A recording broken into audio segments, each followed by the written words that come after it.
Perkenalkan, nama panjang saya Valdi Krisnandapenu dengan NIM 2401160051. Saya Susana Dailo dengan NIM 2401160053. Saya Yones Yosimura dengan NIM 2401160057. Saya Yasinta Cahyati Jemeo dengan NIM 2401160055. Saya Arnul Esteban Making dengan NIM 2401160059. Saya Bernardina Azo dengan NIM 2401160061. Saya Nelsa Limomo dengan NIM 2401160049. Saya Pastriana Onasumu dengan NIM 2401160063.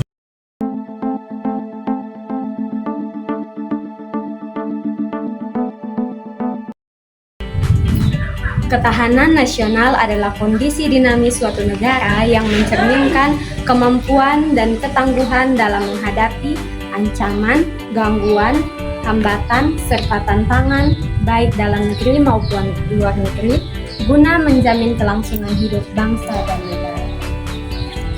Yang berikutnya saya akan menjelaskan tentang asas-asas ketahanan nasional menurut Adi Bowo R. tahun 2010. Yang pertama ada asas kesejahteraan dan keamanan. Asas kesejahteraan dan keamanan merupakan asas dasar dalam sistem kehidupan nasional. Tanpa kedua elemen ini, kehidupan nasional tidak akan berjalan dengan baik. Jadi intinya, ketahanan nasional itu tidak akan bisa jalan kalau rakyatnya itu tidak sejahtera dan tidak merasa aman. Dua hal ini harus seimbang dan saling mendukung. Kalau cuma sejahtera tapi tidak aman, atau aman tapi rakyatnya itu hidupnya susah, tetap saja negara tidak bisa kuat. Yang kedua, ada asas komprehensif, integral, atau menyeluruh terpadu. Ketahanan nasional harus mencakup semua aspek kehidupan bangsa secara utuh, menyeluruh dan terpadu. Semua dimensi kehidupan harus dijaga dan dilindungi dalam satu kesatuan yang tidak terpisahkan. Artinya, semua aspek kehidupan bangsa harus diperhatikan secara menyeluruh dan tidak boleh cuma fokus pada satu sisinya saja. Misalnya, hanya ekonomi atau hanya fokus ke pertahanan saja. Semuanya harus dijaga dan saling terhubung supaya bangsa kita bisa kuat dari segala sisi. Asas yang ketiga yaitu ada asas mawas ke dalam dan juga asas mawas keluar. Yang pertama, asas mawas ke dalam. Tujuannya adalah untuk memahami hakikat, sifat, serta kondisi kehidupan nasional berdasarkan nilai-nilai kemandirian yang diproporsional. Ini bertujuan untuk memperkuat kualitas, kuantitas, derajat kemandirian bangsa yang tangguh dan ulet. Jadi, mawas ke dalam ini artinya kita sebagai bangsa harus tahu kondisi diri kita sendiri, bagaimana sebelum kita menilai orang lain, kita harus melihat apakah kita ini sudah kuat atau belum, atau sudah mandiri atau belum. Jadi tujuannya adalah untuk memperkuat diri kita dari dalam, baik itu dari segi ekonomi, budaya, politik, sampai pertahanan. Yang kedua, asas mawas keluar. Tujuannya adalah untuk mengantisipasi dampak dari lingkungan strategis luar negeri serta menerima kenyataan adanya interaksi dan ketergantungan dengan dunia internasional. Kehidupan nasional harus mampu mengembangkan kekuatan nasional yang dapat memberikan dampak luar berupa daya tangkap dan daya tawar. Interaksi dengan pihak luar harus difokuskan pada kerjasama yang saling menguntungkan. Asas yang keempat, asas kekeluargaan. Asas kekeluargaan mencakup nilai-nilai keadilan, kearifan, kebersamaan, gotong royong, tenggang rasa, dan tanggung jawab dalam kehidupan bermasyarakat, berbangsa, dan bernegara. Asas ini mengakui adanya perbedaan dalam bermasyarakat. Perbedaan tersebut harus dikembangkan secara harmonis dalam hubungan kemitraan untuk mencegah konflik yang merusak. Dengan memahami dan menyerapkan asas-asas tersebut, ketahanan nasional Indonesia dapat terjaga dan semakin kuat serta mampu bersaing dalam menghadapi tantangan global.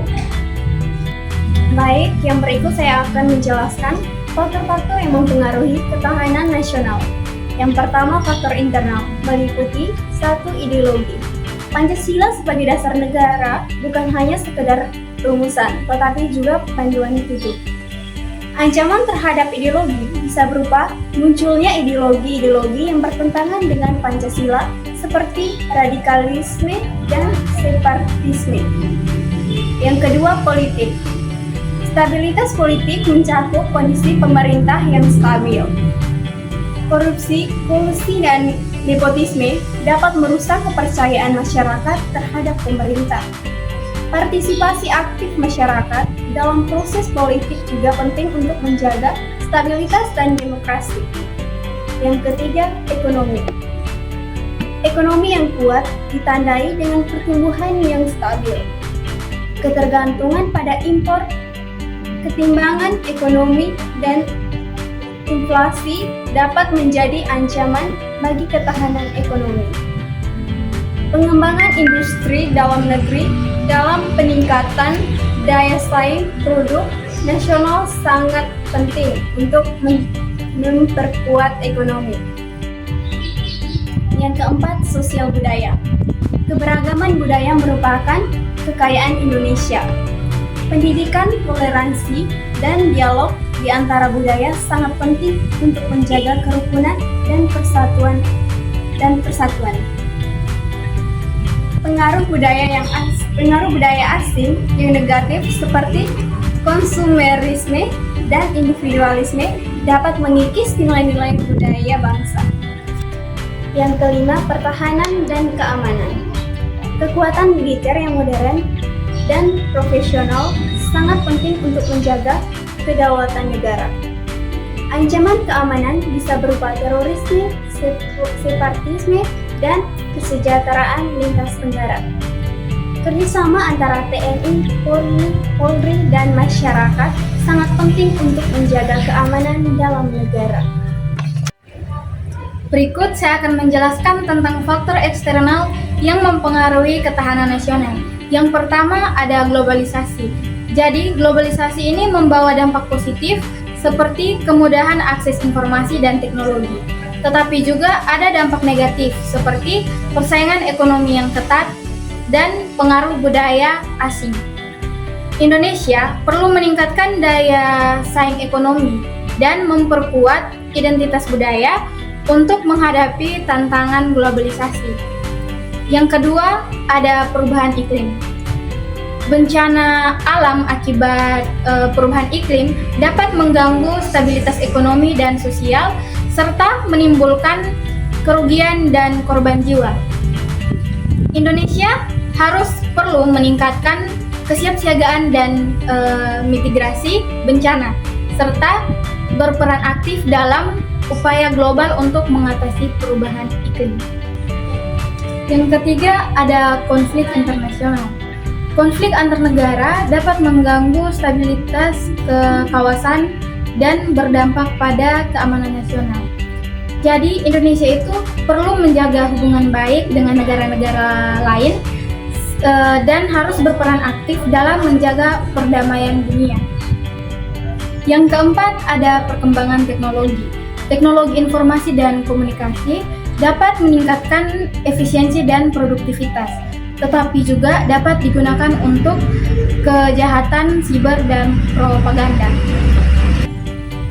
Jadi, Indonesia perlu meningkatkan keamanan siber dan literasi digital masyarakat. Baik, berikutnya saya akan menjelaskan tujuan ketahanan nasional. Ketahanan nasional bertujuan untuk menjaga keutuhan negara dan memastikan keberlanjutan pembangunan serta kesejahteraan rakyat. Tujuan utama ketahanan nasional meliputi yang pertama, menjaga kedaulatan negara. Ketahanan nasional bertujuan untuk melindungi negara dari segala ancaman yang dapat merusak kedaulatan, baik dalam bentuk ancaman militer seperti serangan asing maupun non-militer seperti siber dan propaganda ideologi. Yang kedua yaitu mewujudkan kesejahteraan rakyat. Ketahanan nasional yang kuat memungkinkan pemerintah menjalankan kebijakan kebijakan yang menjamin kesejahteraan rakyat baik dalam aspek ekonomi, kesehatan maupun pendidikan.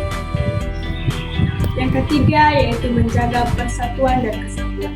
Dengan memperkuat wawasan kebangsaan dan nasionalisme, ketahanan nasional membantu masyarakat dalam menghadapi ancaman perpecahan, baik karena isu suku, agama, ras maupun kepentingan politik.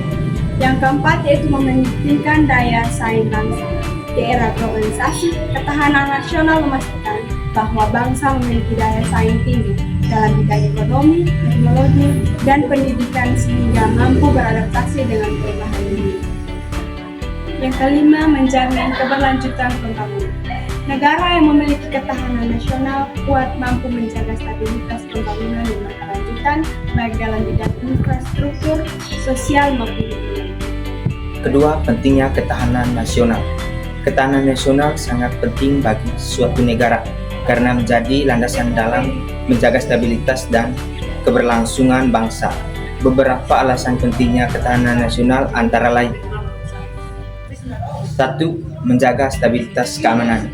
Ketahanan nasional yang kuat mampu menangkal berbagai ancaman baik berupa agresi militer, terorisme maupun ancaman siber yang dapat mengganggu kedaulatan negara. Yang kedua, menjamin stabilitas ekonomi. Dengan ketahanan nasional yang baik, negara dapat mengelola sumber daya ekonomi secara optimal dan menghadapi krisis ekonomi global dengan lebih baik. Yang ketiga, mencegah disintegrasi bangsa. Ketahanan nasional membantu memperoleh rasa persatuan dan mencegah konflik sosial yang dapat memecah belah negara. Yang keempat, menjaga identitas dan budaya nasional. Dalam era globalisasi, ketahanan nasional berperan dalam melindungi nilai-nilai budaya dan jati diri bangsa dari pengaruh negatif budaya asing. Yang kelima, meningkatkan daya saing di kancah internasional. Negara dengan ketahanan nasional yang kuat memiliki posisi tawar yang lebih baik dalam hubungan internasional baik dalam aspek politik, ekonomi maupun pertahanan.